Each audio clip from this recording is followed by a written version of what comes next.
పటాన్చెరు నియోజకవర్గ పరిధిలోని శ్రీ గణేష్ గడ్డ సిద్ధి వినాయక దేవస్థానంలో వార్షిక బ్రహ్మోత్సవాల సందర్భంగా ఉదయం పంచామృత అభిషేకం మరియు మహాచండీ హోమం ప్రత్యేక పూజలు నిర్వహిస్తున్నట్లు ఆలయ నిర్వాహకులు తెలిపారు. అనంతరం నిత్య అన్నదాన కార్యక్రమం నిర్వహించారు. అధిక సంఖ్యలో భక్తులు పాల్గొన్నారు.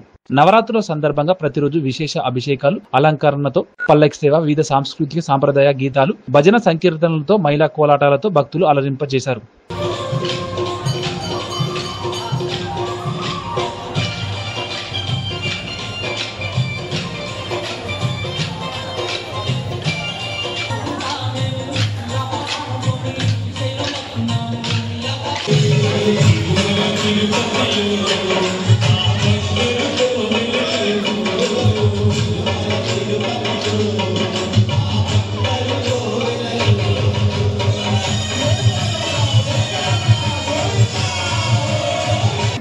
నేను శ్రీ గణేష్ దేవస్థానం రుద్రారం గణేష్ గడ్డ కార్యనిర్వహణాధికారిగా పనిచేస్తున్నాను.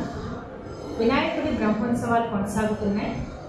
గత నెల 27వ తారీఖు నుంచి ఈ నెల 6వ తారీఖు వరకు అంగరంగ వైభవంగా స్వామివారి బ్రహ్మోత్సవాలు జరుగుతున్నాయి. ఇందులో భాగంగా స్వామివారిని రోజుకు ఒక రకంగా అలంకరించడం జరుగుతుంది.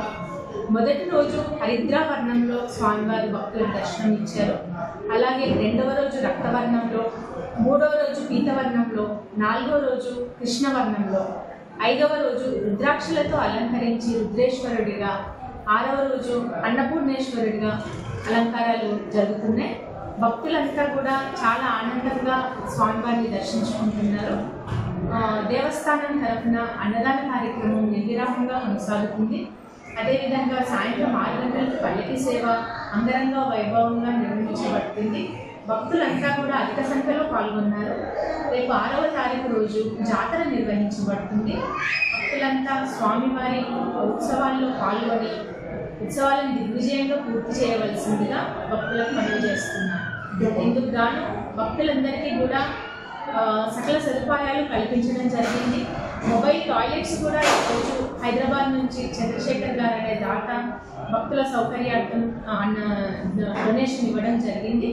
అలాగే విఐపీలు అందరూ కూడా విఐపీలు, వివిఐపీలు, మంత్రులు, ఎమ్మెల్యే గారు అందరూ కూడా విజిట్ చేసి వెళ్తున్నారు.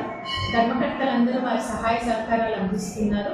భక్తులందరూ గ్రామ పెద్దలు, ఊరి పెద్దలు, తర్వాత వార్డు మెంబర్లు, మాజీ సర్పంచ్లు, మాజీ చైర్మన్లు అందరూ వారి సహాయ సహకారాలు